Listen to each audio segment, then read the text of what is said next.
여러분 안녕하십니까? 외교부 서포터즈 모파랑이 전해드리는 외교 소식, 위클리 모파뉴스의 앵커 김윤찬입니다. 지난 3월 13일 정기용 기후변화 대사는 나카무라료 일본 지구규모과제 심의관과 양자 면담을 가졌는데요. 면담에서는 제29차 유엔 기후변화 협약 당사국 총회 평가 및 금년 당사국 총회 우선순위, 2035 국가별 온실가스 감축 목표, 플라스틱 협약 협상 전망 등을 논의한 바 있습니다. 첫 소식 정서환 기자가 보도합니다. 정기용 기후변화 대사는 지난 13일에서 14일 일본 도쿄에서 열린 제23차 기후행동 증진을 위한 비공식 대화에 우리 정부의 수석 대표로 참석했습니다. 동대화는 일본과 브라질 정부가 공동으로 주최하며 정 대사는 나카무라료 일본 지구규모 과제 심의관, 릴리암 샤가스 브라질 기후국장 등과 양자면담을 가졌습니다.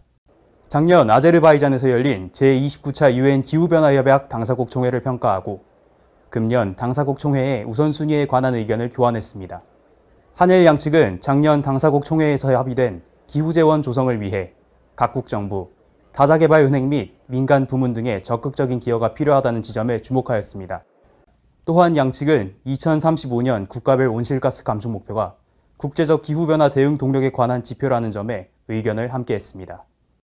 이에 정 대사는 의욕적이면서 현실적인 2035년 국가별 온실가스 감축 목표를 마련하고 준비 현황을 일본 측과 공유할 예정이라고 밝혔습니다.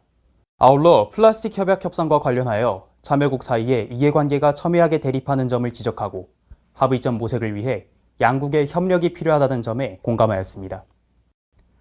한편 정 대사는 타케우치 가즈이코 지구환경전략연구소 RGES 이사장 등과 면담을 가졌으며 근본 회의를 계기로 우리나라가 속한 기후협상그룹인 환경건전성그룹의 전략 조율을 위해 스위스 및 조지아 대표와 협의를 진행하였습니다. 지금까지 모파뉴스 정소환이었습니다. 같은 날 외교부 청사에서는 제11차 한영개발협력 정책협의회가 개최되었습니다.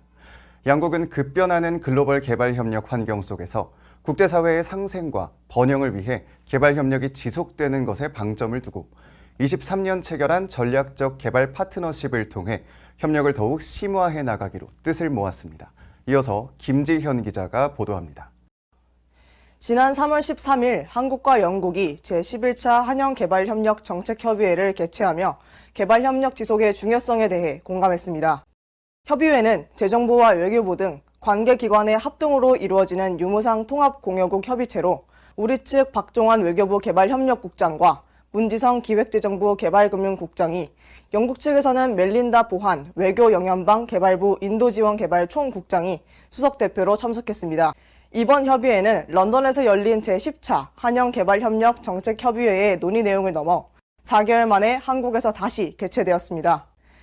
양국은 국제사회의 상생과 번영을 위해 개발협력이 지속되는 것이 중요하다는 데 공감하며 협력을 강화해 나가겠다는 입장을 밝혔습니다. 양국은 개발도상국의 경제발전 및 사회복지 증진을 위해 제공하는 자금과 기술 협력의 ODA 전략을 공유하였으며 보건 및 기후환경 분야의 자국 개발 정책 현황도 논의했습니다. 우리 정부는 ODA 규모를 지속적으로 확대하면서 관련 제반 제도 또한 내실화를 이뤄갈 계획임을 밝혔습니다.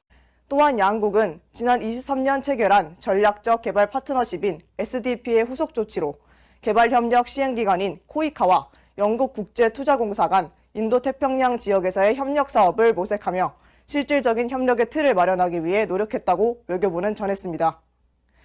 외교부가 앞으로도 보편적 가치를 공유하는 주요 공유국과의 협력을 강화하며 협력사업 추진 기반을 마련할 수 있을지 기대를 모으고 있습니다. 지금까지 모파뉴스 김지영 기자입니다. 지금까지 기후변화대사의 일본 지구규모과제 심의관 양자 면담 및 한영개발협력 정책협의회 소식 전해드렸습니다. 외교부 서포터즈 모파랑이 전해드리는 외교 소식, 위클리 모파뉴스, 오늘 준비한 소식은 여기까지입니다. 시청해주신 여러분 감사합니다.